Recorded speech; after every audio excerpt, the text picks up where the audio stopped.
Асоцијацијата на наставници по историја на Македонија со финансиска подршка на Министерството за култура на Република Македонија денеска ја отворија изложбата 100 години од Македонскиот фронт во просториите на библиотеката Искра. Изложбата има за цел да потсети на војните действија на Македонскиот фронт 100 години подоцна и истата е составена од 10 паноа на која се прикажани бројни сведоштва од Македонскиот фронт и даваат извонредна слика на секојдневниот живот на линијата на фронтот. По повод 100 години од завршувањето на Првата светска војна и 100 години од прибивањето на Македонскиот фронт, Асоцијацијата на наставници по историја на Република Македонија изготви 10 паноа на тема секојдневниот живот на фронтот. Секој од пановата има соодветна тема, почнувајќи од војските во движење, мобилизацијата, линиите на фронтот, ровови, секојдневниот живот, страдањата, сеќавањата, децата на самиот фронт и она што на крајот е да не се заборови, да не се повтори.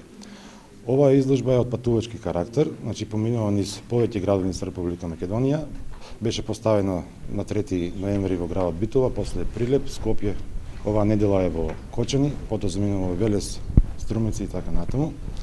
Има за цел да го прикаже обичниот, секојдневниот живот на луѓето кои што живееле на Македонскиот фронт. Ние како македонци имаме таа несреќа да сакале или некеле морале да земеме учество во оваа војна, на едната или на другата страна, и на страната на централните сили и на страната на Антантата. На изложбата присуствува и ученици од основните училишта кои за Македонскиот фронт научиле.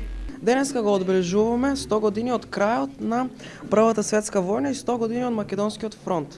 Ова војна имала империалистички карактер и имала многу тешки последици и за обичниот народ. Имало над 30 милиони човечки жртви. Македонскиот фронт се протекал од Охридското езеро до Орфанскиот залив. На северната страна биле стационирани војските на централните сили, а на јужната војските на Антантата. И од двете страни имало завојувани македонски војници, но и обични македонци кои биле принудувани на бесплатна работа, односно ангарија, и живееле многу тежок живот. Секогаш треба да се сеќаваме на оваа војна за никогаш да не се повтори. Изложбата е патувачка и ќе биде прикажана во повеќе градови во Македонија, а во Кочанската библиотека пановата ќе бидат изложени до петок.